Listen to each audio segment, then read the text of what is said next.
Cricket செய்திகளுக்கு மத்தியில் கால்பந்தும் இப்பொழுது முக்கியமான பரபரப்பான கட்டத்தில் இருக்கின்றது. இந்த வருடம் ஃபீஃபா கால்பந்து உலகக்கிண்ணம் நடைபெறப் போகின்றது. உங்களுக்கு தெரியும், 48 அணிகள் முதல் தடவையாக பங்கு பெற்றுகின்றன. இதில் 42 அணிகள் தெரிவாகிவிட்டன. ஐரோப்பா கண்டத்திலிருந்து 4 அணிகள் தெரிவாக இருக்கின்றன. இதுதான் முக்கியமான போட்டிகள். நேற்று முன்தினம் இதில் முக்கியமான 12 அணிகளிலிருந்து 6 அணிகள் இப்பொழுது அடுத்த சுற்றுக்கு தெரிவாகி இருக்கின்றன.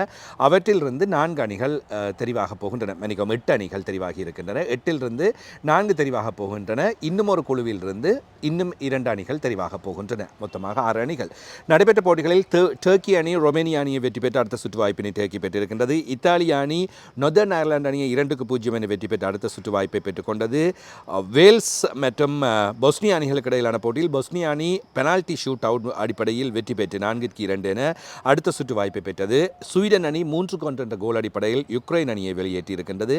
போலாந்து அணி 2-1 என்ற கோல் அடிப்படையில் அல்பானியா அணியை வெளியேற்றியிருக்கின்றது. கொசோவா அணி ஸ்லோவாக்கியா அணியை 4-3 என்ற கோல் அடிப்படையில் வெளியேற்றியிருக்கின்றது.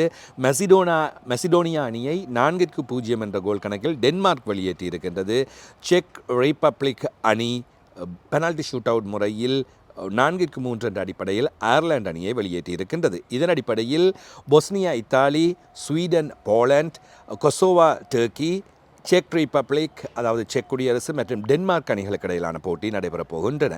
இந்த 4 போட்டிகளிலும் வெற்றி பெற்றுக் கொள்ளப் போகின்ற அணிகள் நேரடியாக கால்பந்து உலக கிண்ணத்துக்குள் தெரிவாக போகின்றன என்பது முக்கியமான விஷயம். ஐரோப்பா வலயத்திலிருந்து அல்லது ஐரோப்பா கண்டத்திலிருந்து தெரிவு செய்யப்பட போகின்ற இறுதி 8 அணிகள் இவையாக காணப்படுகின்றன.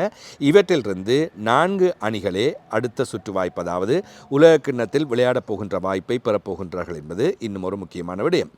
மறுபுறத்தில் நடைபெற்ற போட்டிகளில் பொலிவியா அணி ஸ்ரமைன் அணியை வெற்றி பெற்றுக் கொண்டது 2-1 என்ற அடிப்படையில். ஜமைக்கா அணி வெற்றி பெற்றுக் கொண்டது 1-0 என்ற அடிப்படையில்.